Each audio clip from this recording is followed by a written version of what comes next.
Welcome to the Queens of Poker. We have a very special guest today. Sandy, you want to introduce her? Sure. I'd like to introduce Rachel Giacopuzzi, right? She's the president and co-founder of Pocket Queens, a woman-only study poker group that has grown significantly since its inception in 2022. That's fantastic. Rachel and her friends formed Pocket Queens after reaching out to Victoria Livschitz for help in taking in their poker game more seriously.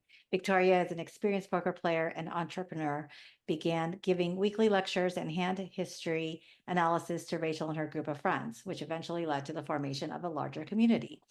The Pocket Queens study group is now a global community of over 800 members, including many top pros, connecting women from various backgrounds, including retirees, young aspiring poker pros, stand-up comedians, and more.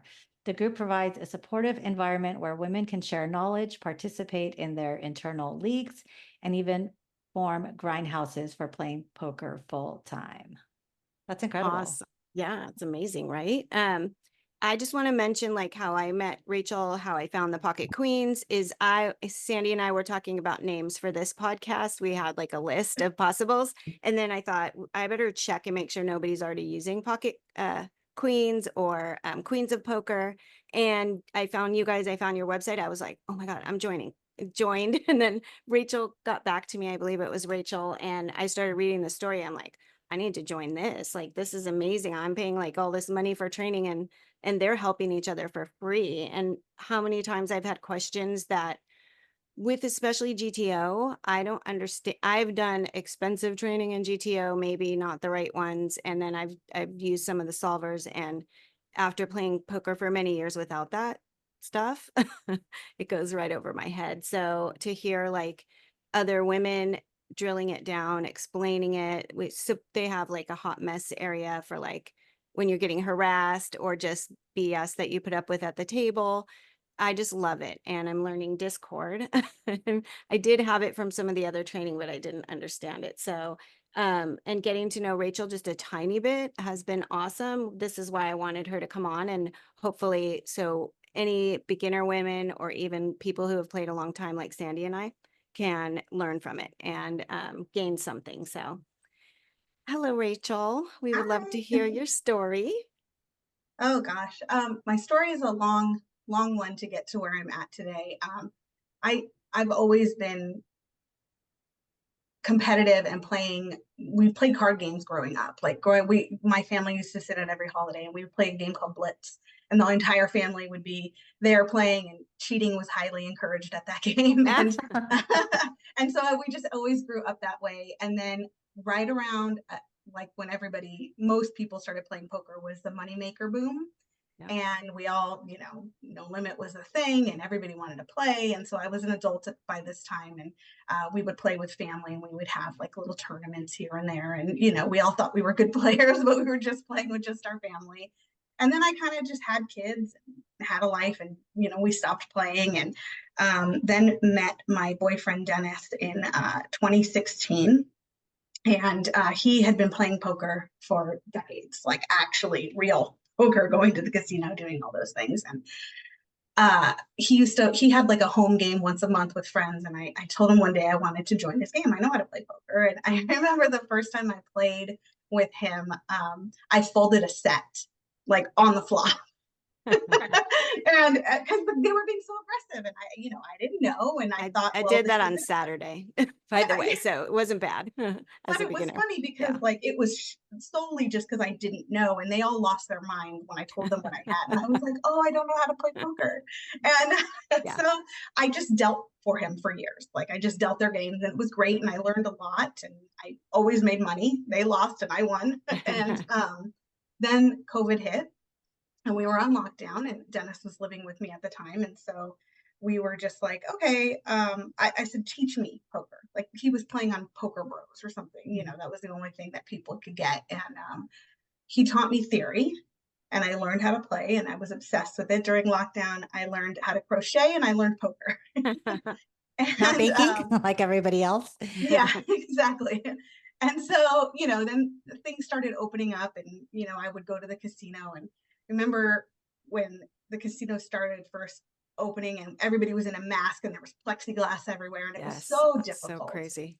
It was so hard to kind of figure things out. And I had to kind of figure out how to play live with people. And I think I played a couple of commerce dailies.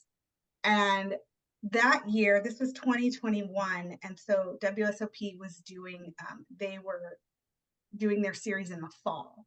And we decided, Dennis had never gone to Vegas and to play WSOP. And so we decided we were going to go and we'll play Colossus. It's like the cheapest, buy-in that you could get. And if we're really, really lucky, we'll make day 2. And so we played. He made the money, busted right before day 2, and I made day 2, and it was amazing. And I was like, okay, this is great. We played day 2, and every break I would come and I would tell him stories, and he would give me, advice and tell me what to do. And I made day 3. It was wild. We were all beside ourselves. We went with a group of friends, and everyone just couldn't believe it. And then I ended up becoming the last woman standing. Nice. And I finished in 19th place. Wow, that's in amazing. Colossus. Wow. In Colossus. It was the wildest thing we had ever experienced. And a lot of it, of course, was beginner's luck and everything. But we realized very quickly what an advantage women had in poker, and that men just played differently against me. And it got me as far as it got me. And it really kind of opened our eyes. And I just fell in love with poker. And that's how I started. That's great. How much of that do you think was, I love what you said, that women have an advantage. I heard Daniel Negreanu say the same. We're always talking about the disadvantage. How much of that deep run and the cash do you attribute to that? And can you go a little more into that? So it was twofold for me, because it was very clear that I was very green in poker. And so people thought, but I knew enough to where, if there was 3 spades on the board and I was holding the ace of spades, that I could probably jam and get them to fold. And at that time, I wasn't very, I wasn't scared to play. Like I didn't realize the power of the chips, and that I was just aggressive, like full force. And so I would make these plays and my bluffs would get through almost every time. Do you think that's because they assumed you had it because you're a woman? You would never bluff? So my favorite story was day 2, and I made a big bluff like that. I jammed on the turn and I had the ace in my hand. And it was also coordinated, so a straight flush was possible. And the man said to me, when he folded, he said something along the lines of, "Oh, was it a straight flush, baby girl?"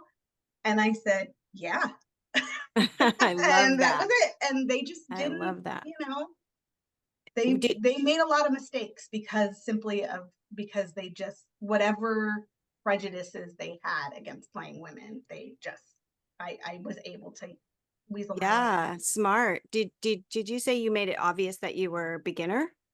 Well, I didn't think so, but looking back on it, I think that it was pretty clear. I mean, I think back to some of the hands that I played, but the hand I busted in was a clear rookie move. What was it? I had pocket 8s, and I think I was out of position, and I opened and I got a call from, I was a big stack at that point, and another big stack called me. And the way that I bet, my bet sizing was atrocious. And then a jack fell and he shoved. And I was like, he doesn't have it. And I called for my tournament life, 19th place on a money jump. And it was with an overcard. And so of course he had ace jack, and he knew that he was a pro, and he knew that I wasn't, and he could probably get the call. And he hit his card. So some of that was variance luck, but okay, that makes sense. That's pretty incredible what you said about you kind of turned it around, right? Yeah. Did you consciously do that, or did it after fact you see that that's what happened? It was a little bit of both. I mean, like I said, you ask anybody, I'm a notorious bluffer. I love to bluff. I don't do it as well as I should. I'm working on it. But I was able to just get way more through. And Dennis and I have noticed throughout the few years that I've been playing that people play me way differently than they play him. We play almost the same way. I mean, we talk poker every day, and we go through hand histories together. And so we have a lot of the same play style. And he just does not get through nearly what I get through, or get value the way I get value. That's it's interesting. pretty wise. Yeah. See, I don't bluff very much. I'm afraid to. I might do a semi bluff, but I have something, and I feel like I get called a lot with that, and then not called when I have the nuts. But maybe it just feels like that. But I love that. We'll have to talk more about how you bluff effectively. Sure. I don't want you to give up all your secrets. But would you mind sharing like how the pocket queens like how that sort of evolved? Yeah. And like, how it started, where it is now, and where you see it going. Yeah. So the next year, 2022, WSOP came back to summertime, and we of course wanted to go and play a lot more tournaments. And I wanted to play the ladies event.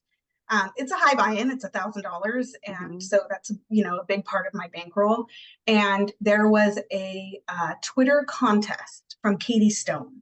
Oh yeah. And the contest that she had was that you had to just link that your Hendon mob and, give a little bio, and she would hook you up with an hour of free coaching through various poker pros. And I won, and I won a session from Victoria. Oh, I love that. And I always remember I got the email, and I was like, who the hell is Victoria Livschitz? Like, who is this person? None of my friends knew, and I looked, and I could tell she was new also. And I was like, okay, this is really interesting. And I met with her, and Victoria, she is like a force under her. Like, she's amazing. Just so knowledgeable about things, and when she finds something that she wants to learn, she dives head first. So even though she had only been playing for a few years, she knew so much. And in an hour, she took my poker skills from here to here. I mean, it was wild. Yeah, I played like a daily that day, and I was like doing things I had never even thought of before, just like taking her advice and figuring it's a daily, I'm going to go for it. And it was insane. So that 1 hour lesson, I came back.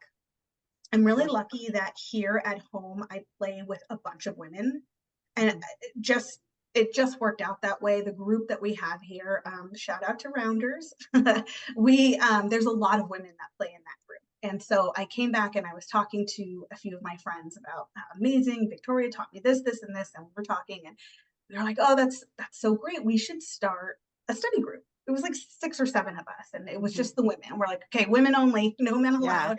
For sure. And I said, let me reach out to Victoria and see if she has any advice where we can start. Where's the best place for like us to start, or like beginners? Yeah. And she was like, oh, I'll teach you. And we couldn't believe it. So so generous of her to just get on Zoom once a week and teach a handful of women. And it went really well. We really enjoyed it. And then Victoria was like, let's open this up. We started adding more and more friends and stuff. And so she wanted to open it up to Twitter. So she put out a thing, and we got a bunch of women that were really interested. And even then, it was still like a couple dozen women. It wasn't huge, but everybody was the women that we got in the beginning are still some of our biggest advocates and our biggest contributors to Pocket Queens. Like, they really they're a big part of our success. And so she wanted to open it up, and at first, like, I was stressed out by this idea. I had no intentions of Pocket Queens being what it is. It was we just wanted to study. And in the beginning, we would get on Zoom, and we would all talk over each other, and we were so excited to learn. I thought, the more women that join, like, how are we going to actually learn here? And I just thought, you know what, this is such a good experience for me, and somebody's handing me this on a silver platter, and like, how can I, 1, turn it down, and 2, say, just for us? Like, of course I have to open it up to more. And it just, it was so, the best thing about Pocket Queens is that it has grown so organically. We don't advertise. I mean, we have social media and everything, but like, it's just women telling women. Right. And yeah, now we have, it's weird, our membership is a little strange because on Discord, where we do most of our studying and talk, we have a little over 450 members, but then we have like an additional few hundred that are just on Facebook. Mm-hmm. So I think in June, I kind of did a count of our membership and we are over 800 total. So Wow. And that's yeah. since 2022. So Yeah. about 2 years. That's Yeah. amazing. Yeah, it's pretty wild. Are you happy that you decided to open it up to more women? Oh yeah, 100%. Because we wouldn't be where we are now if it wasn't for that. We have so many women that have jumped in and helped, and like we're all an all volunteer community. Right. Everything we do is volunteer. Everything that we do is free, and Love so clearly one person can't manage this all. Now we have a board. We have, Nan is my vice president, and she's amazing. And She is. yeah, I couldn't do it without these women, and there's no way it would have been what it is today if it wasn't for opening it up.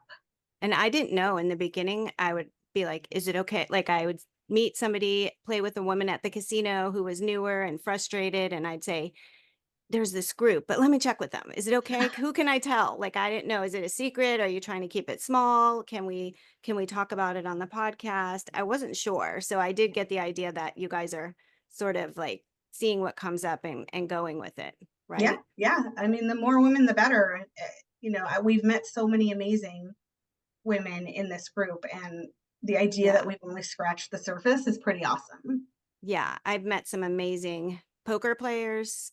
We've had some of them on the podcast earlier. I've met some amazing, like just genuine, nice women who are really trying to learn poker, study it, and really trying to help other people, including me, which is, it's really refreshing. And I love we do it for free. I'm really into that stuff. I do a lot of philanthropic stuff. And I just think like if the universe, like you said, hands you something, carry the message, like go put it, share it. Right. So yeah, I love that. And the gifts come back. It might be, you don't know how they're going to come back, but like you said, what a learning experience.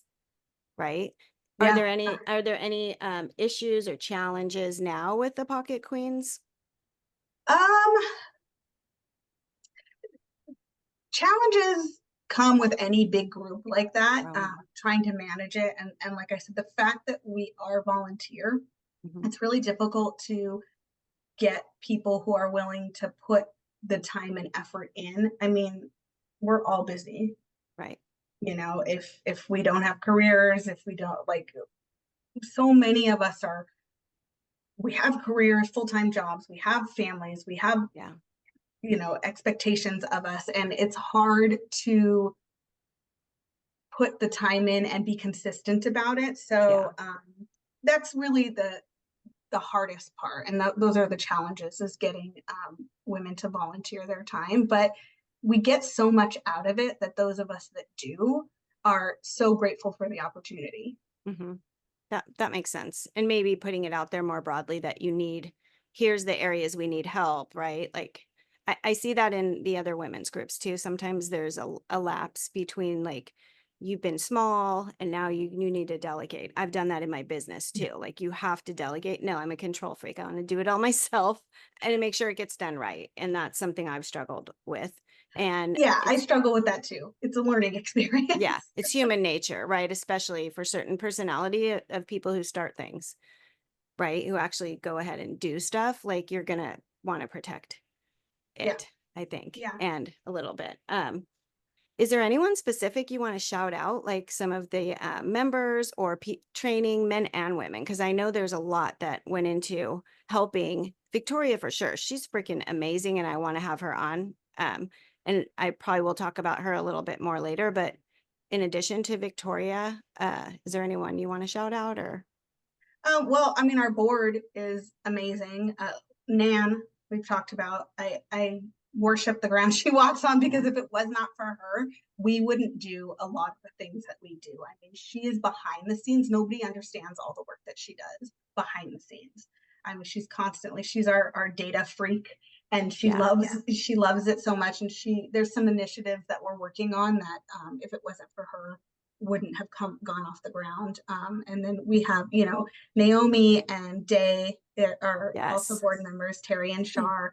It's really, and then we have people that we have subdivisions within our Discord called like the MTT gurus and the cash gurus. And those are people like Diane Zimmerman and Vivian Lundgren, like just Aubrey is one of them. Like, and then we have a lot of pros in our group too that are, it's really fun and surprising. Dr. K is a pro who's super active. Chrissy Foxton joined us not too long ago. She's busy lady, but she's trying to devote more time to us. She's gone into our hand history channel and given us advice, which is pretty awesome. I saw that. It's amazing. Yeah. Juan Lu was on our lesson last week. Yeah, I was there. She gave some good feedback. Yeah. So, I mean, just so many women that I cannot count them all, honestly. Yeah, which I think is awesome. And then there are these women in the Discord. I don't even know how to use Discord. I'm learning, but they were so helpful. Just, they don't even know me, but they're jumping in and helping me. They're like, I ask a question and I'm like so frustrated, and they're right there. Like, this is how you do it. And you've done that too. Here's the link. Here's how you do that. Thank you. Yeah, we're working on that actually. We've been talking about creating like a video series for Discord because we've seen that as a barrier. And I think that's why we have so many women that have joined us in Facebook but have not made the leap to Discord, or they have and they're just like, they don't participate because it can be, and our Discord is wild. Nan has done a really good job of organizing it, but there's a lot of information, and if you've never used Discord before, it's quite overwhelming. So we're going to work on something to help. And I want to tell any ladies listening who are over, like, I would join these other training sites and not do their Discord. I couldn't even do the WhatsApp really well. So I couldn't. So I found your guys's how to use Discord, and it's one video, I think. And I think it might be Nan, or I don't remember. Mika. Oh, Mika. Yeah. Who I love, by the way. We have to mention her mentorship after that. But yeah, I was like, oh, now I would not have gotten as far as I had with that. And I don't think the other groups, the guys groups are picking up that not everybody over a certain age, and maybe women that have been raising kids, like, we just don't get it. So that's we are going to continue to work on that. Yeah, I love that. Yeah. So Mika, do you want to talk about that mentorship program? I love that. Yeah. So would you want to, so the mentorship program is, we have so many key initiatives in Pocket Queens, and one of the most recent ones is the mentorship program. And we have a volunteer base of about, I think right now we only have about 17 mentors. We're trying, that's another hard one to get people, but we have like pros that, like Juan is a mentor, and there's I don't have all of them. Mika has that information, but anyway, so what you do is you go on, we closed it right now, but we're going to try and open it up again once we get more mentors, and you go on and you fill out the form about your skill level, how long you've been playing, what you play, where you play, all the things, and we match you with a mentor. And ideally, you're supposed to meet with them once a month. I know I have a mentee and I don't meet with her as much as possible, but we text all the time. And it's nice for when you're ready to make that jump to either from beginner to intermediate to expert, or like novice to beginner. Like, we match you with the appropriate mentor to kind of guide you through playing poker and being in the poker community. And it's, so far it's been a success. Everybody seems to really like it, and we're hoping to get more mentors in the future. I guess I would have loved to join that, but I came in too late, and I would do both. But I guess there has to be some sort of assessment or evaluation, like what level are you at, so that you know what things you can mentor and where you need mentoring, right? Exactly. There's a mentor application as well. Like the woman that I'm mentoring is a beginner, because that's all I would probably something on the lower levels, not all the stuff that Victoria teaches. And so that sounds amazing. Do you have any questions, Sandy? Oh, your mic, I can't hear you. You're muted. Sorry if you tried to jump in earlier. No. Well, we'll go on and you let us keep testing and let us know when you get back on, Sandy. Okay. What would you say are the biggest initiatives that you want people to know about? I know the Hendon Mob thing is a pretty big one. I wasn't being counted as a woman. My name's Juli. I have no idea why that could be a man, but I have been emailing with them there and hopefully we'll get somebody on here. They said they would do it after WSOP. So is Okay. that your biggest one or are there more Yeah, important? that's one that's kind of it's going to have multi-steps. And the first one is called You Count, Be Counted. And Okay. basically, when we're talking about women in poker and we need to know how to get more women in poker, why aren't women in poker? The first thing that we need is data. We need to know how many women actually play. And that is one of the hardest things to figure out. I mean, I've heard anywhere from 3% to 12% women play poker. I mean, that's a huge variance. So the first thing that we want to do is start getting the data. And the easiest way to do that is to go to Hendon Mob, find out whether or not you're actually being counted as a woman, because there's no way for them to know other than your name. I mean, I was being counted as a woman, and maybe it's because my first name was Rachel, and maybe it's because I played a women's event. I don't know. My friend Terry was counted as a man. So right there, the numbers are super skewed. And so if you go to our website and you can go to the page, it walks you through, it's under news and then You Count, Be Counted. There's a step-by-step guide on how to go to Hendon Mob and first check whether or not you're being counted as a woman. And then if you're not, it'll tell you how to then contact Hendon Mob and to change it. So that's the first step. The next step that we're working on is we are going to hopefully start working with tournament directors and casinos in how to determine how many women actually enter a tournament. Because Hendon Mob is only going to count your cashes, right? Which is only 10 to 15% depending on the tournament. But how many women are actually playing? So we're working on trying to figure out, and Victoria is a big proponent of that right now. She's really working on trying to get these operators, to give us the info. Yeah, I try to do a head count when I'm at the casino. Yeah, it's almost every time I stand up, I'm like 1, 2, 3, 4. I do that, try to see. So so getting the information, getting the operators to work with us, and then Nan, what she's doing is her big initiative is we're creating information on like documents on women, data of like how many women played here, what's the actual like more than what Hendon Mob has. Hendon Mob will just tell you like, you know, the overall. It should say overall pay and like but like there's no place where you can find like how of the women, how are we doing? Have been won by women. And who are they? Who has them, you know? And what's the age range and what like the majority of the age ranges of women playing tournaments and how long they've been playing and how, you know, it's just, it would be great to have that statistic out there so more women can see it and be inspired to be a part of it. And then like, you know, just the stats of what women have accomplished, like the accomplishments of women, like there's no real place to really find that. So she's working on getting that information as well. And we're going to have, you know, documentation on that. So I love that. Just a lot of behind the scenes things. And maybe that's a new database that she starts that could be helpful for everybody. Like, cause like I played Commerce last Saturday. There were 4 women that maybe 5.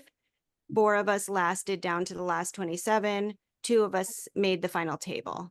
And compared to the other 60 something men, that's a high percentage of women cashing. I don't know what that is called, like mathematically. I don't do that stuff, but Nan does. Good point. That's a very good point that you brought up, because we've seen, and we can just say that this is subjective, or we've just seen this in our experiences, so we don't actually have the data.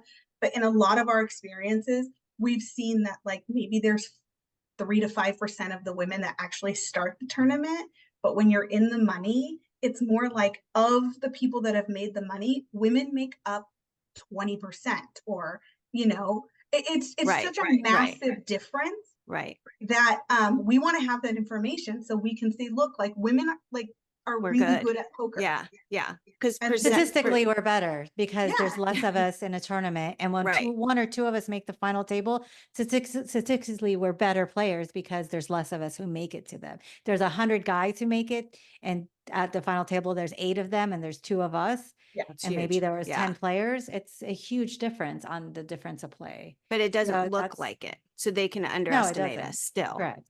Correct. Right. Because it looks like, oh, once in a while we'll have a woman or 2 women at the final table. No, pretty consistently, there's at least 1 or 2. 1 or 2. Not correct. once There's in a while. always at From, least one. well, Yeah. the small ones. The bigger ones, we're still trying to, but a lot of that too, it's variance. It's like with Kristen, she played for so many days and she played so awesome. It's like a 1 day or 2 days way different than all those days in a row, and trying to not make any mistakes. Not that she made a mistake, but No, and she was dodging up and variance. down too. Yeah. She was And up and down the further she got. It's tough.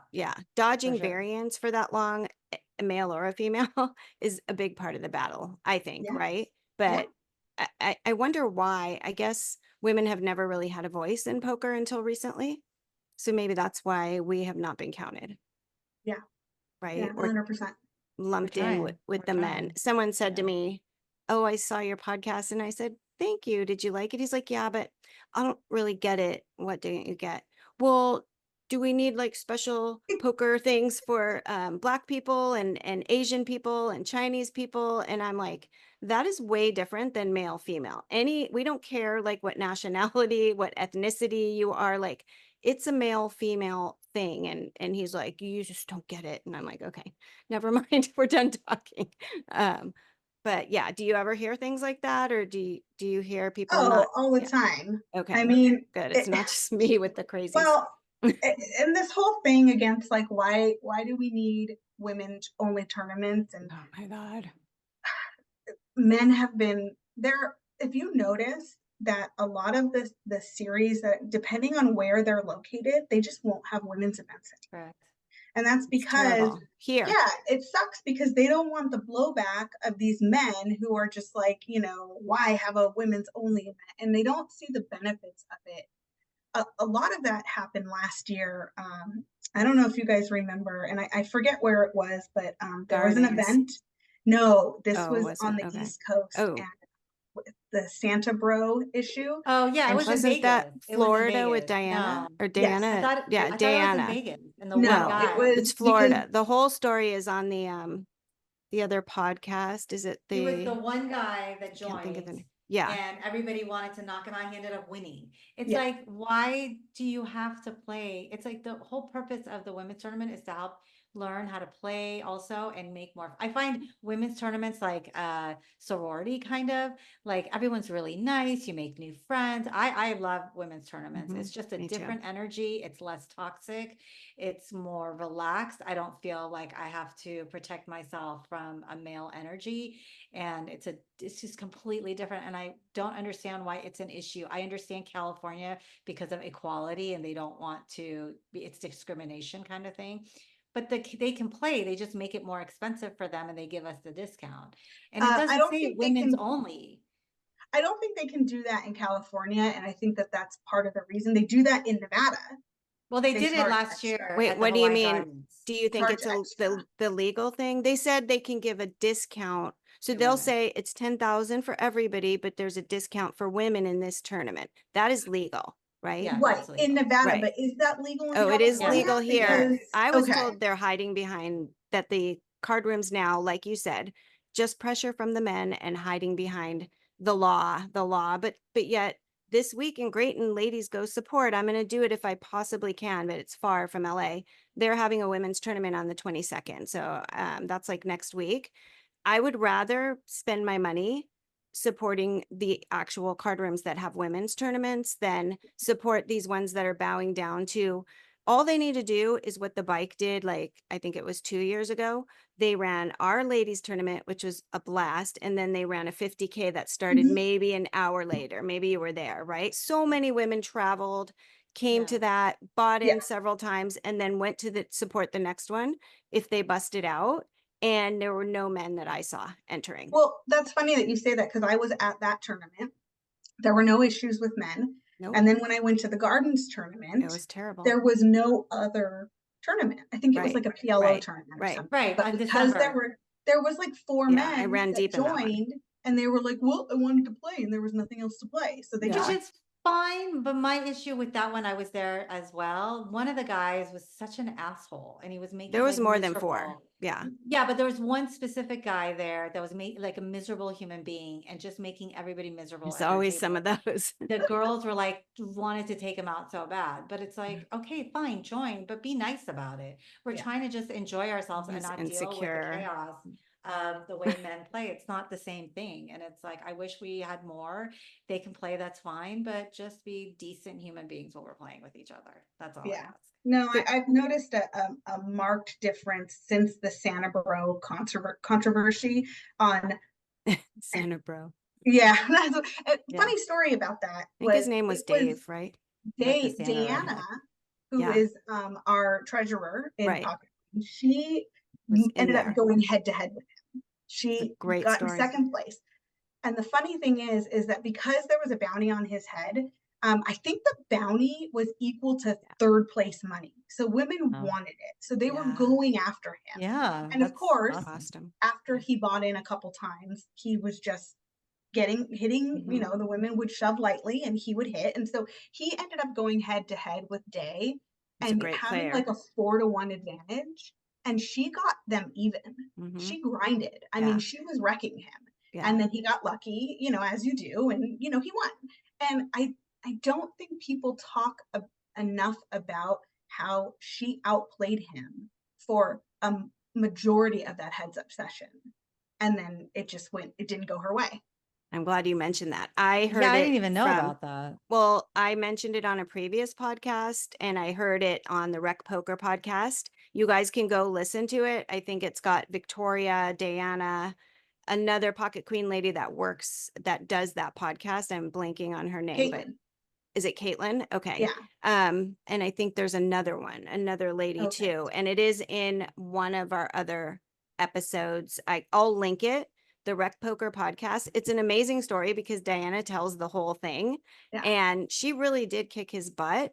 And what happened, I think it was Ebony Kennedy was one of the people who put a big bounty on him.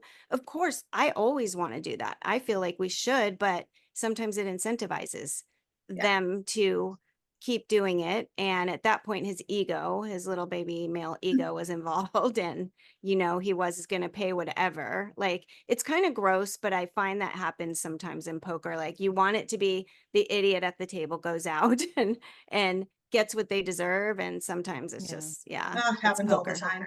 Yeah. But I think you're right that he definitely knew that she was ahead, but I doubt he thinks about it because he won. And I think that's what caused, like, the one that I remember. It's interesting that we were all at that. Was it the last ladies tournament at the Gardens? Yeah, I think December. so. There was one where I think it might have been, I played 2 years. Was it the one that I have a photo and a video of it? They had etched in where it said, the trophy ladies event. They etched in and friends for the trophy. Oh, I didn't see that. Yeah, I have to find that video and that clip. It's freaking ridiculous. And then WPA was there with their trophies and stuff. And it says women's championship. Why would a man want to win a women's championship? That's like the dumbest thing I've ever heard in my life. Like, I think Beth Hall ended up winning that one, right? I think so. I'm December, almost she positive. won. Beth won. She's a She won. crusher. She was Yeah. when I got knocked out in that I think she tournament. took She me was out. like short Yeah. stacked, and she came Yeah. back to win it. Yeah, She's having a great year. She's having a great we year. were battling. We were definitely, there was 2, and one of them I have a video of it. The one with that at and friends, there were at least 4 guys at the final table of that. How stupid is that? And so there were way more in the tournament, and I have video of scanning the tables. You can barely tell it's a women's tournament, except there's way more women than usual. So if you're from a card room ever watching this, I don't know why an LA card room, you have so many women here who are so willing to support, and our friends who will come in from out of town to play a women's tournament. Like, I don't know why you don't just do a women's tournament and do a higher pot for another tournament an hour Right. or 30 minutes later, and then make there be a huge discount and problem solved, and stop giving, or else more clubs are going to go all women, which, by the way, I wanted to get your opinion on that. Did you guys see the Royal Card Club, Lisa Pickell? I think it's in Austin, Texas. I think it's in Texas, and I watched the final table. It was all women, which got my attention. And then there's this article from Poker News, Texas Poker Room focused on women in poker. She's a pro. I know her through Poker Power. She's one who does some teaching and mentorship through them, and I took some of their classes. I guess she owns that club. She was in the tournament at the final table. She did not wind up cashing, but she's a really good player. She's a longer term pro, and she's decided that she's going for all women in that, and they have a live stream pretty often. Did you know about that, Rachel? I had not. That's really awesome. Okay. I'm gonna have to look into that. Yeah, it's really cool. And I posted it on some of the Instagram stuff. I didn't think it was seen by so many people, so maybe I'll reach out to her and see if we can get her to come on and talk about it. But I liked watching the final table. I liked watching a final table on stream of just women playing with women, who's bluffing, who's playing. Like, a lot of those women play very straightforward, like I do, which is making me think I do need to play more like you do, Rachel, and start No, I learning don't know. bluffs. I Yeah. told you I don't bluff well. Oh, but at least you do it, right? I Do you do, bluff, I do. Sandy? Rarely. I'm not a bluffer. It gets me in trouble. I'd rather Yeah, I'm not good at when I do a draw and I bet, they're like, well, that's a bluff. And I said, no, I have something. I'm drawing for something. I'm not blatantly playing 7 deuce. Yeah, that's And not a bluff. there's cards that are high up, there's like a 10 queen jack on the flop. So that's a bluff. But it's like I try Right. to do the draws, and once in a while, if I'm chip leader and I have a lot of chips and the person that I'm up against has not as many, then I'll course. bluff them. But Yeah, otherwise, you I don't push. want to screw up my tournament game Yeah. and lose because I bluffed. And a lot of people do that because they get overly confident. So I'm like, I can't do it. Maybe a little winner's tilt, but I think that's one of the things I'm learning in the Queens, that we have to, that's where maybe the solvers help a little bit, is you really can open it up and see where you are with this many big blinds and that many in this position. And I mean, I gave up trying to memorize all that stuff, and I'm listening to, like, just looking for the patterns and Yes, like don't memorize it. Thank you. Yeah, I was like, oh, it was so overwhelming at first. I got way worse after learning it. I'm still feel like I'm coming back from that. But yeah, I don't think that's a bluff. I think that's not even a semi bluff. That's like betting your equity in your hand, right? Yeah. I mean, I think it is. So maybe I am a bluffer. I don't know. But learn to bluff. Yeah, no, I want to learn to bluff like better. Like, I do play cash as often as I can, like low dollar cash, just to watch what they're doing. I watch the streams, the cash streams, because yeah, it's interesting. All of that is interesting when you learned, like, literally just playing tournaments. And I think it's some combination. Like, it's good to have both experience as I well. feel like people bluff Right. more in cash than they do in tournaments because of the competition aspect. But since we're talking about that real time and solvers, Rachel, what is your thoughts? What are your thoughts on Jonathon Tamayo using his friends at Yeah, the World Series? Do you question. consider that Oh, cheating? that's a rough one. I wouldn't consider it strict cheating, but I would consider it going against it goes against the spirit of the game, I think. Like And unethical? not Maybe? unethical even. Oh, it's not a team because it's sport. not. I mean, Yeah. he was allowed to do it, even though in the rules it does say that they have He discretion. wasn't allowed to do it though, because at the beginning of the World Series, they said on the loudspeakers, no RTAs, no solvers, nothing that you can't have anything like that. So why didn't they That's not him, though. They did allow So him. if you well, look at it's not that they allowed him. Nobody said anything. Not the floor, not the World Series of poker Yeah. creators, not the players at the table. They were responsible to say something, and nobody did anything because I think well, if maybe you it was look at the odd. TDA rules, the rules are no using solvers during a hand. It says it's up to the discretion of the TD between hands. So I Mhm. think that that's why he was allowed to do it. I don't think he should have been allowed to do it. Mm-mm, I think that, especially not at because all. he was playing a wreck. Why does he even need to do that against a wreck? He should have such an advantage It's against not him fair. Yeah. And that it's like he he's shouldn't getting even have needed to. correct, and he's getting help from his friends between hands. Like, Yeah. how does how That's if not fair. if you need help, you shouldn't be playing at the World Series. And the fact that it was possibly cheating because there was an earbud that was caught. Which is So 100% against the yeah, rules. Like no penalty, nothing for that. I think that they screwed up the World Series this year by not Yeah. paying attention and really understanding what was going on and not stopping it. And it's going to change the rules. I think not having people have people at the rail and have their friends. So I think one person always ruins it for everybody. So I think they're going to change the rules next year. Yeah, it's funny because I mean you've seen final tables before where they've gotten up in between hands and talked to their rail. Yeah, that's And totally it's different. never been an issue, but he brought a laptop and now it's going to become an issue. I And so, know. you know, like anything, I've they never will seen make that. I've never changes. seen that. Yeah. They'll make Well, changes. And there's it's a bummer. yeah, there's a difference between walking over, like I was at the Commerce WSOP circuit when Christina won first, and I'm blanking on her name. She's a queen, the one who took first in when she came Jessica? late with the dog. Yeah, Jessica Veerling. Jessica Like Veerling. there's a difference between them walking over to their rail and like getting emotional support and no, you're good, stay in there, a little bit of advice. And here the solver says this, and Yeah. they literally saw the cards like that. They knew what people were playing. They could be like, so and so is raising light, so and so's had nothing. Like, that's not fair in my opinion. That makes it like a team sport because It gives now them it's an all of advantage. them against.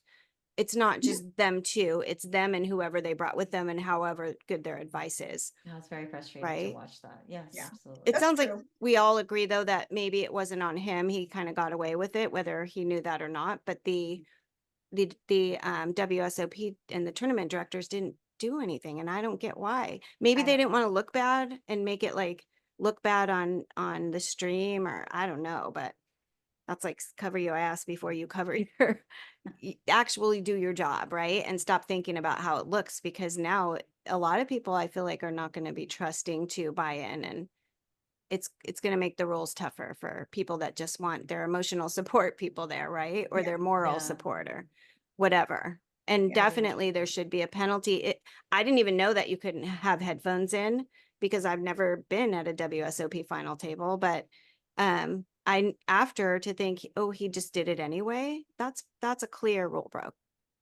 Yeah, I saw something about that, but I hadn't looked into it, so I wasn't sure if Oh, he actually really well, was it's a wearing it clip. or He has his hoodie on the whole time. He walks over after he Yeah. wins, and you can clearly see he hands it to his friend, and his friend's face. And I was thinking, so he wanted to hold it. Maybe he lost his case or something. Who knows, right? Because I've done that. But he hands it to his friends to go back and get photos. I just won. His friend's face though is like, and he just like puts it in his Yeah, pocket, it's and very the camera look for guilt. it, Rachel. The camera Yeah. does a Okay. close up like, oh, and then the guy just puts it in his pocket and then he goes back. So unless there's something I did not see there, that is a clear, you broke a rule. You should at least get some sort of penalty. And the That's next guy, interesting. his name was Jordan Griff. Griff. Yeah. He Yeah. seems so cool. He had such a great attitude about all of it. Super grateful to win second, but I feel like he got a little bit robbed there.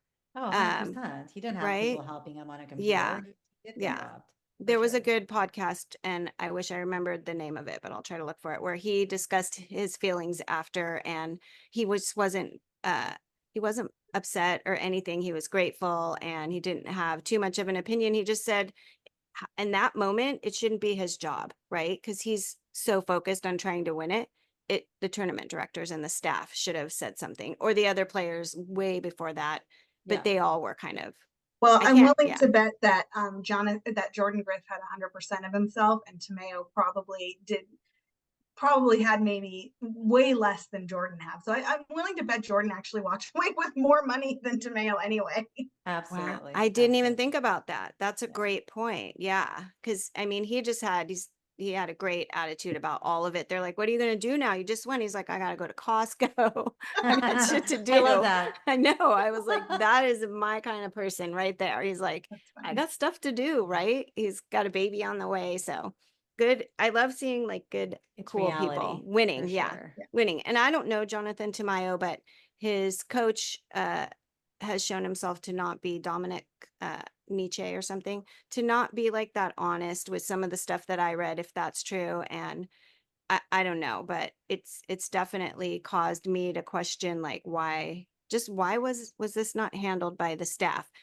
That happening in any of our local casinos, people were going to look at a computer in between hands and it was live streamed. I just feel like it would have been shut down. So at that level, why was it Agreed. not? So I just have a few more questions for you, Rachel.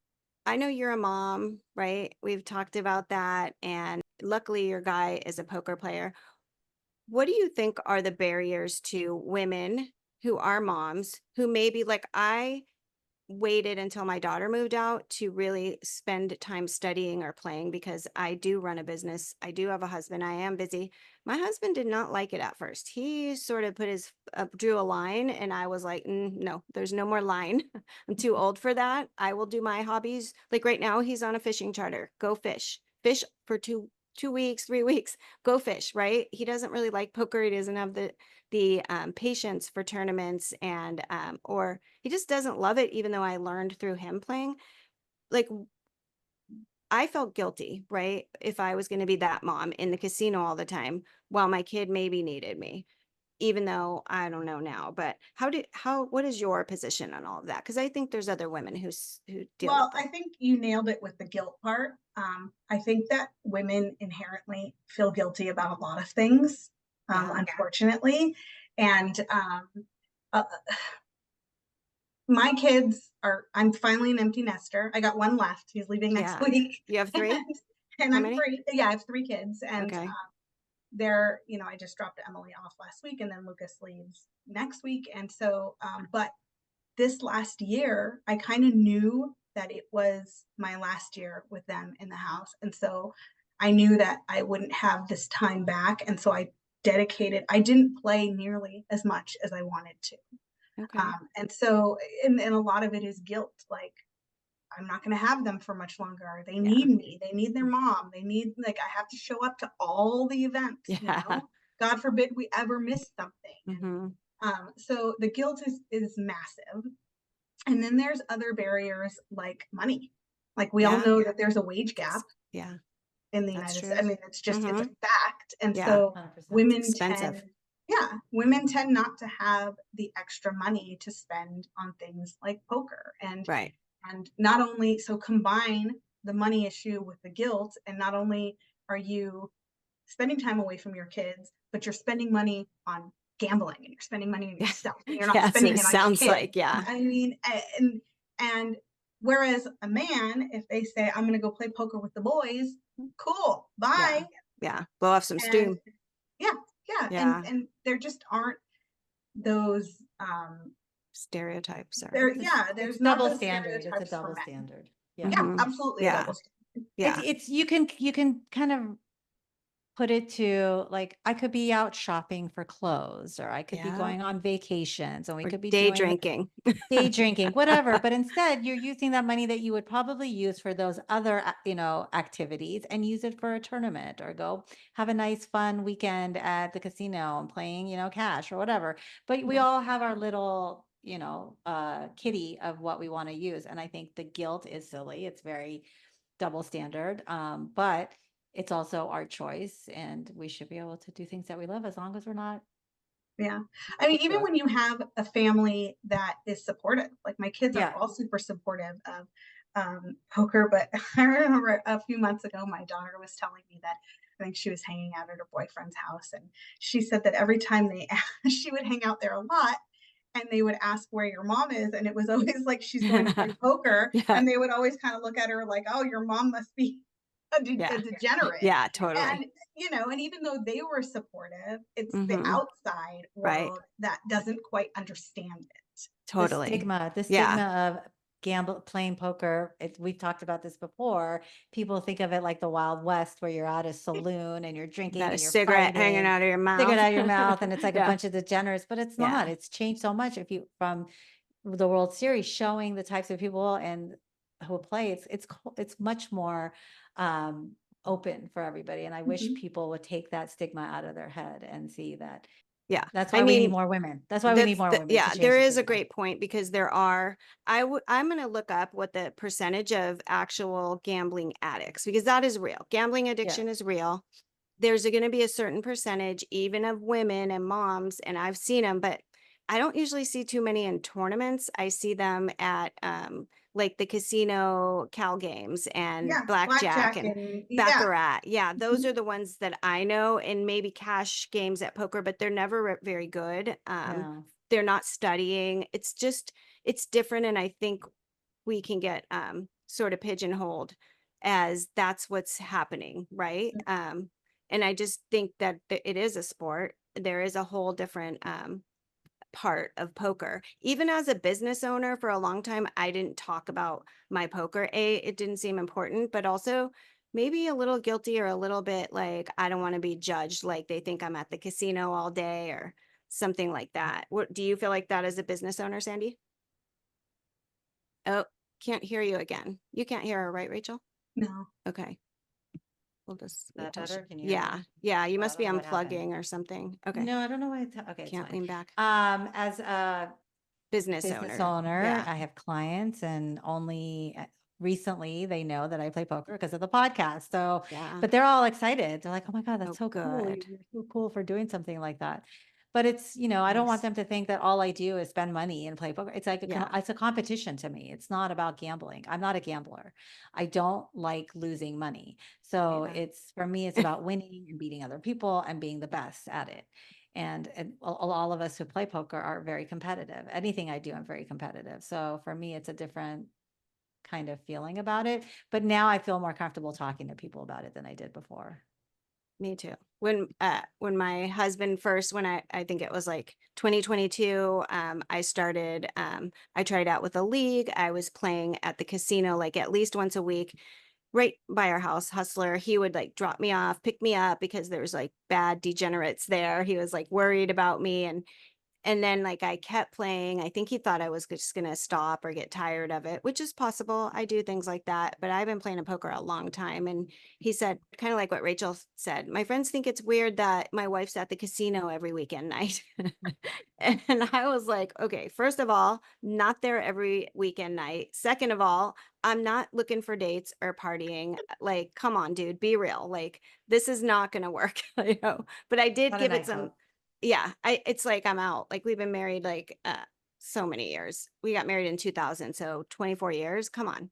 Come on. Like, we get to do something, right? And yes, crocheting, art, crafts, all those things. I train in the gym. I do jujitsu. Like, I do stuff, but I like poker. So I'm going to do this. He didn't understand the podcast either, but you know what? He supports it, and we got through that little struggle, whatever that was. And now I'm grateful that he is supporting it, and he will listen sometimes, and which is nice. It must be nice that your partner gets it and plays poker, right? It's great for both of us because we can Yeah. understand, especially when you go through those downswings. Like, you come home and you're like, Yeah. I lost, X amount of money today. Yes. And we're like, okay, well, let's go through the hands. And you're like, well, you play the fine, it Yeah. just happens. And so, And you learn from it. yeah. And I think that the fact that we can do that with each other and the other Mhm. person fully understands is priceless. I love that. For me, the money is one thing, but the time, because I'm busy and I have so many things to do every day. Like, when I'm there for like, I don't know, 10, 11 hours, and then I min cash or I don't cash at all, that's where I just struggle internally with, oh my God, why would you do something where you lose so often or don't win? Like, I'm so not used to that. And it just makes me, but I feel like that's a life lesson that I need to Yeah. learn, right? Nothing's easier, or we wouldn't want to do it. Yeah. Exactly. So, yeah, I think that poker can teach, well, people, but it can teach women so many life lessons. I kind of relate poker to like Girl Scouts for adults. because you can learn so many life skills that will help you in business, leadership, finance, like all the things that, you know, you learned as a Cub or a Girl Scout. You know, you're learning these things. You're learning social skills and how to read people, decision making, negotiation skills, emotional resilience. This is one that is massive for me because I am just naturally an emotional person. Yep. And I have learned, and I've always hated it. I've always tried to control my emotions better. Poker has been instrumental in teaching me how to control my tilt. And if you want to say that women are only emotional, look at the men tilting at the table. That's emotion. Yeah. And poker has helped me to control that. It's helped with confidence. Like, you know how women always say sorry all the time? Yeah. Somebody bumps into you and you're like, I'm sorry. It's been my mission to stop saying sorry. Yeah. We were at a casino, my friend Terry and I, and I told her, we were walking, you know, like when you Paris to Horseshoe and there's the 2 stairs and then there's a ramp in between. So we were going down the ramp and we were walking side by side and there were 3 dudes coming up and I said, don't move, don't you dare move out of the way. And so we're walking down the ramp and they kind of look at us and the 2 guys on the side go up the stairs and the one guy looks at us like a deer in headlights and goes like this and goes in between us. We died laughing. That's hilarious. You alpha dogged them. Yeah, and like the confidence, like poker has helped me with the aggression. This goes to you guys talking about not bluffing. So I just read an article by Amanda Botfeld, who is one of our pocket queens. She wrote a book called A Girl's Guide to Poker, and she works with Poker Power. Yeah. And so she trains a lot of people and she trains a lot of young women. And she's noticed that the teenagers, and I know this from experience because my daughter playing, they bluff their socks off. Yeah. They are aggressive and they're competitive, but around the ages of, Amanda says, between 15 and 20 years old, that they lose this drive to bluff. They lose the aggression. They would rather use the words assertive than aggressive. And poker teaches you that that's not going to work. You have to be aggressive because you need to the other part that it teaches you is like financial acumen. Like you need to your chip management, and your key is not being frugal with it, but you got to be aggressive because you have to generate more chips. And in order to do that, you got to use them. And which is math also. Understanding where you're at and where what massive. You can risk management is another thing that you learn in poker. Great points. Yeah. I was learning how to manage your bankroll. Right. Totally. Oh, massive. Yeah. I was playing a game the other day and I was playing more hands than I normally do. And the person that I kept going against, he's like, what are you doing? You're playing so much today. What's going on with you? I'm like, I don't know. I'm hitting my cards. I'm going to go with it. So it's interesting when it switches it up when they're not used to you being aggressive and then you're being aggressive. I was like, well, I got to switch it up. I can't let you guys think I'm always like a tight player. So it's always fun to kind of like freak people out. I love all those points. I've had a hard time with that too. Like I really want to tell people, like, why the fuck are you even playing that? Why are you chasing me all the way? And then they're like, oh, sorry, I got there. Like, I don't get it. Right. But I'm trying to learn to just shut my mouth because I want them to do that most of the time. It's super hard because I've gone through this. Yeah. I started out super aggressive as a kid because the way I grew up, I had to be, and then learning be assertive. Right. And that's, I think maybe it's some political, who knows, but to learn to be polite, be assertive. And now I have to go back to aggression. If you want to run that hand, you need to pay for it and you need to be aggressive and you need to figure out what situation am I in? Where is it good for me to take back the lead here? Right. Or the position. And I love all those points you made. And bluffing is hard. She had a sentence in that article that I really like. And she said something about how poker teaches you how to approach finances from a place of power instead of frugality. And so, and I was just like, oh, that's really true. Poker gives you power. Yeah. It's like abundance rather than lack, right? Yeah. And remembering, like, variance gets me a lot, but I can't play from that fear. I need to No. play from faith that I'm doing the best I know to do in each situation. Ryan LaPlante said in a podcast recently that every hand you play, whether it's a daily or no matter, a tiny tournament, a friend's tournament, a league for no money, play that hand, every single hand, like it's the WSOP final table. Like really stop, think. And sometimes I will rush myself because I don't want other people saying stuff when I take too long or holding up the table, or like that's how people pleasing I can get, where I feel like anxious. No, them. Sorry, I need to think this through. I'm older than you are, most likely.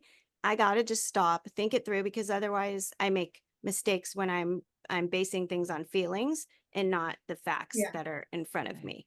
That's actually huge. I was the same way for a long time. I still am to a degree. And I would talk about this with Dennis all the time, that I never wanted to take my space. I never wanted to take time. Like I always felt like I had to rush because I was taking up their time. And I would try and talk to him about it. And he would just look at me like I was crazy. Like I was speaking, gibberish to him. He's like, what are you how do you not take your time?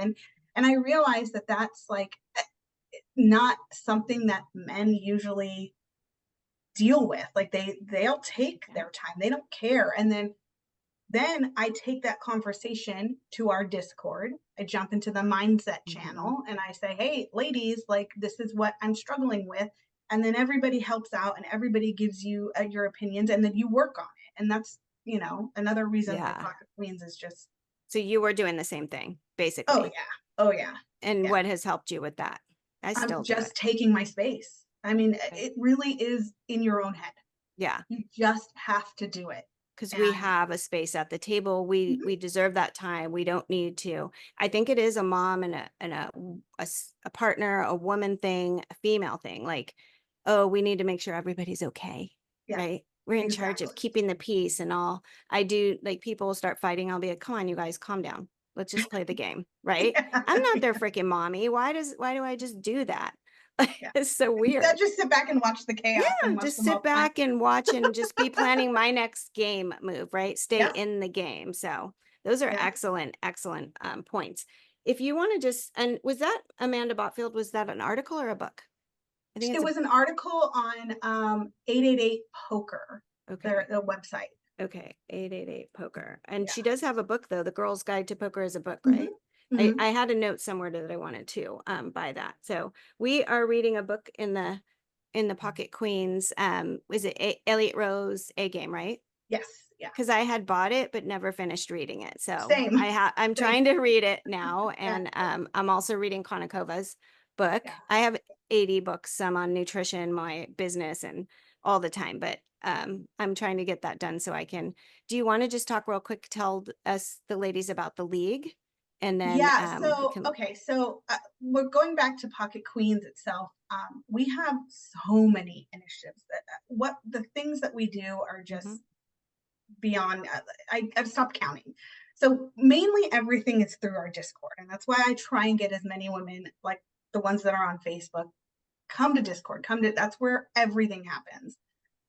So we have our Discord essentially broken up into like 3 main categories. It's learn, play, and members. And learn is like the meat and potatoes of what we do.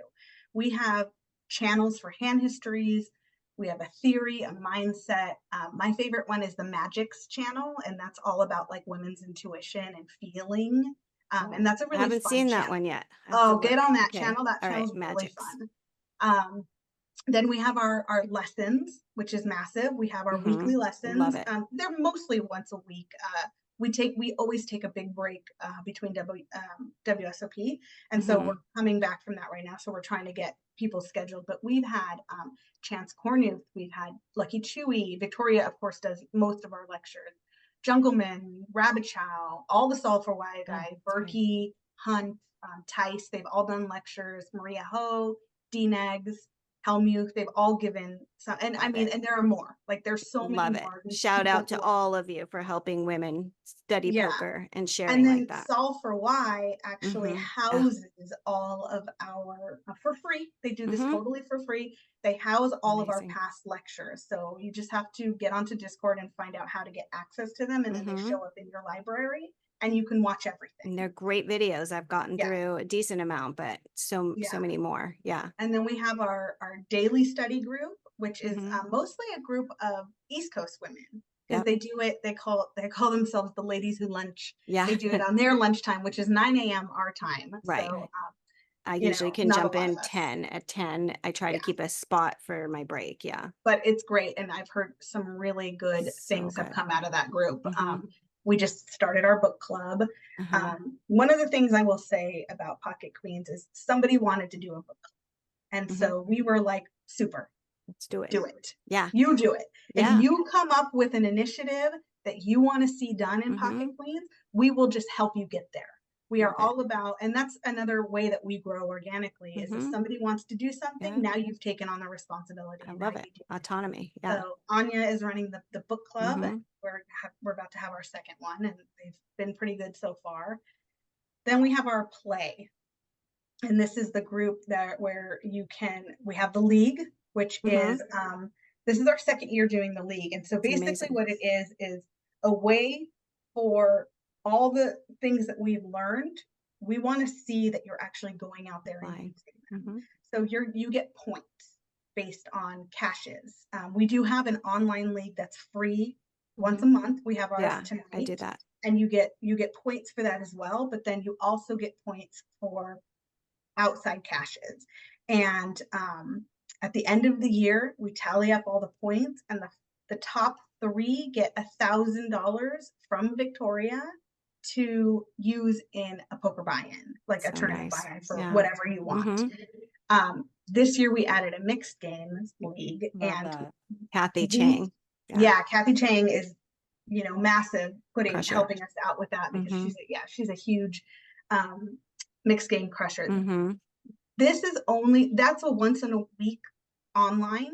We don't give points for outside because our women are just learning mixed games. Yeah, I love the way we do it.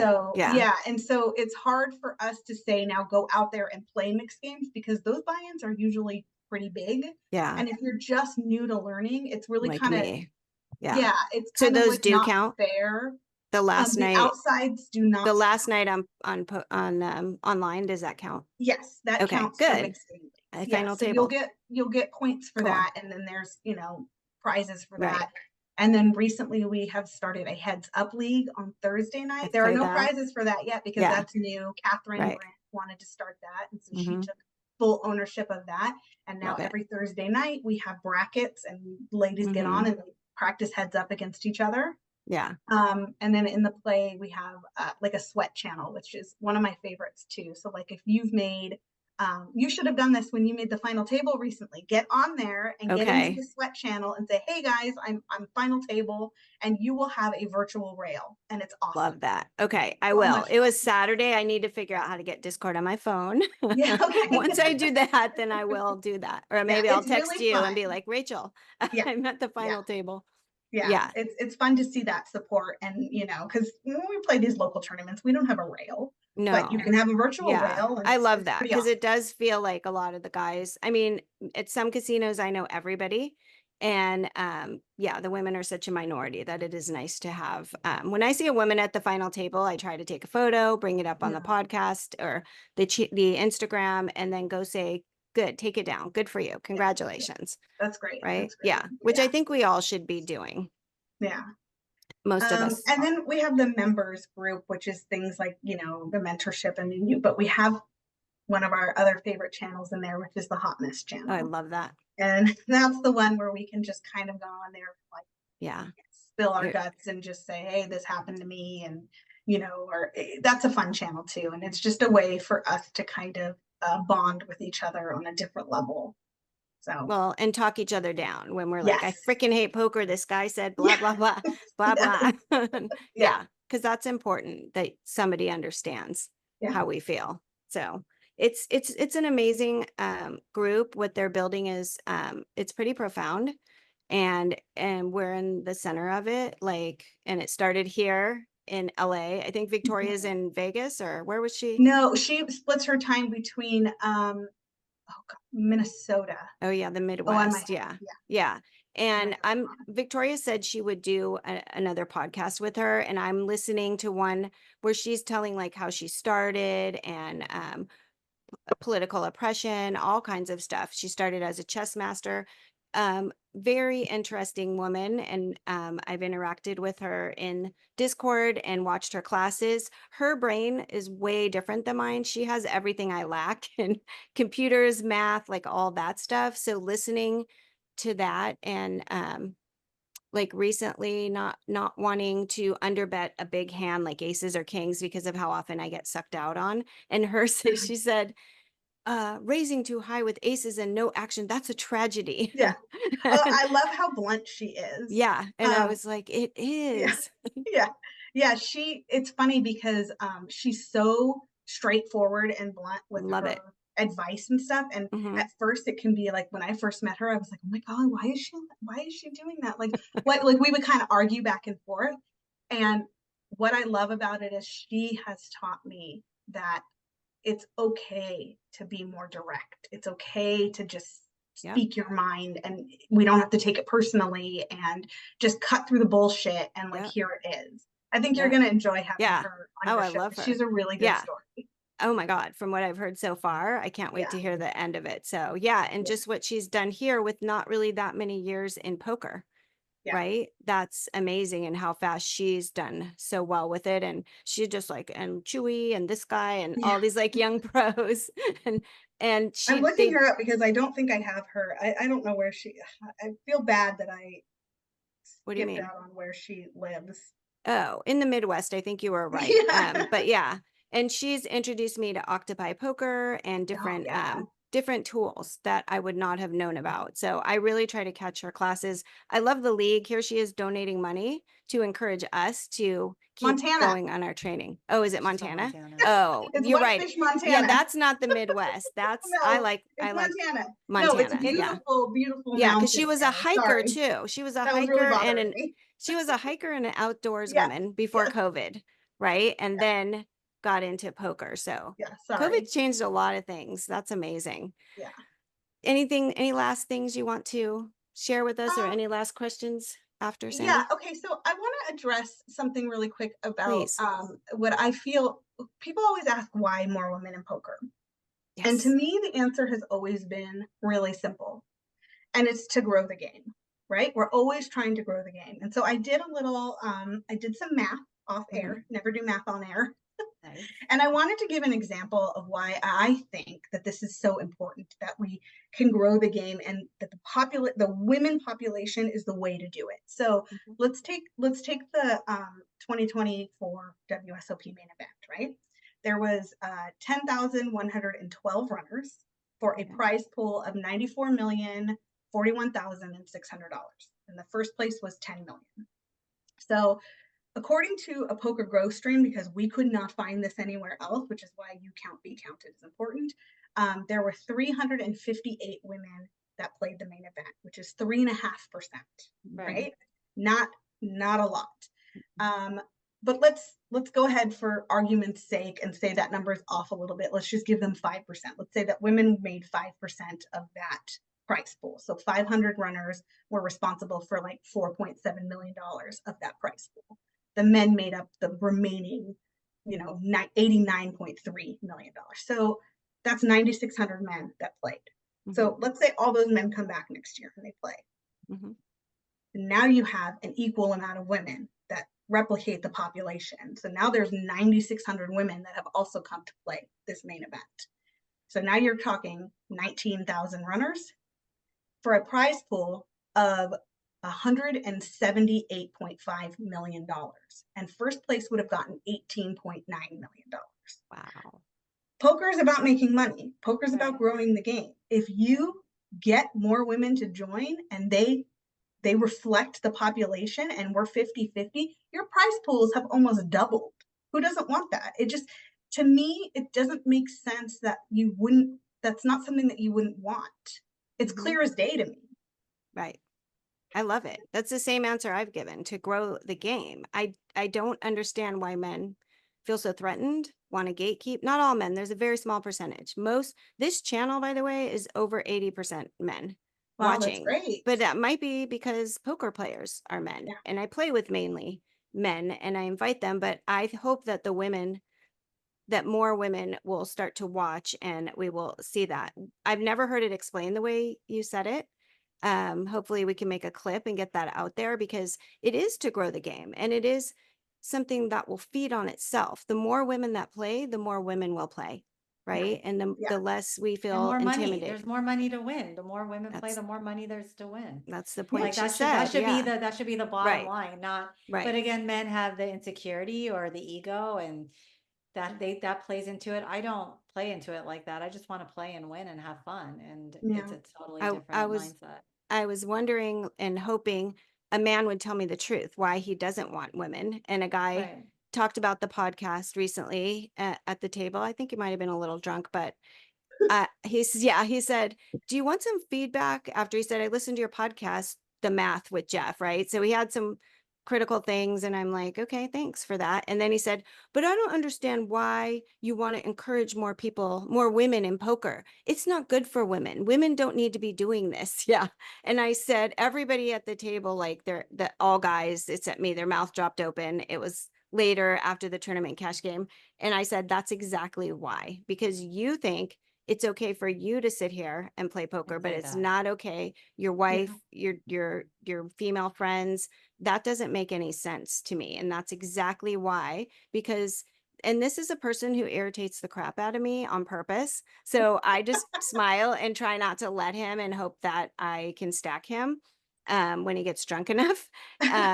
But yeah, to me, I was like, that's exactly, I don't know any other reason. Most men are like, yeah, more women. Yeah. Like, they like it, right? They thank me. They're like, thank you for not stinking. Thank you for smelling like shampoo. Or yeah, They're some like, of I'd them. rather see a pretty face than an ugly mug. So it's Right, like, right. well, And for we do, hours and hours and hours. right. And we do appreciate those women. They're not the Right. angry guys that just blame everything on us and the female dealer and punch the table when they lose, throw the Right. cards. Emotions. Yeah, the emotions at the men with no impulse control, Correct. right? Yeah, But, exactly. and And again, they say we're maybe emotional. those are the people with the gambling addiction. I don't know, but Well, I'm going to tell you a secret. yeah, please. Usually, the better the men are at poker, the more studied and skilled they are, the less that they care whether or not you're a woman. 100%. They Yeah. understand.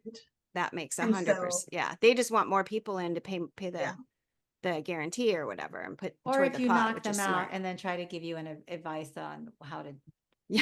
I had a You guy shouldn't one have time. called that. You shouldn't have shoved that. Thanks. I Bye. was playing a 2-day tournament once at the LAPC a few years ago, and I beat some guy with ace king, and I kind of crippled him, and then he eventually went out. I didn't knock him out, somebody else did. But after he got knocked out, he's like, "Can I give you some advice?" And I said, "If I was a guy, would you be giving me advice?" Exactly. And he said, "Yeah." I'm like, "Sure, go ahead." No, it wasn't. I'm like, there's certain things they say to us Yeah. that Right. they don't have the guts to say to a Oh, male totally. poker player Yeah. because we're women and they think, Right. and I'm a very tough girl. And if someone's going to talk crap to me, I'm going to talk right back to them. And you Mhm. have to stand up for yourself. I know a lot of people don't, but it's just, but then I also know who I can say stuff to and who I can't. I can read the rooms. That's another thing. You learn to really read people really well.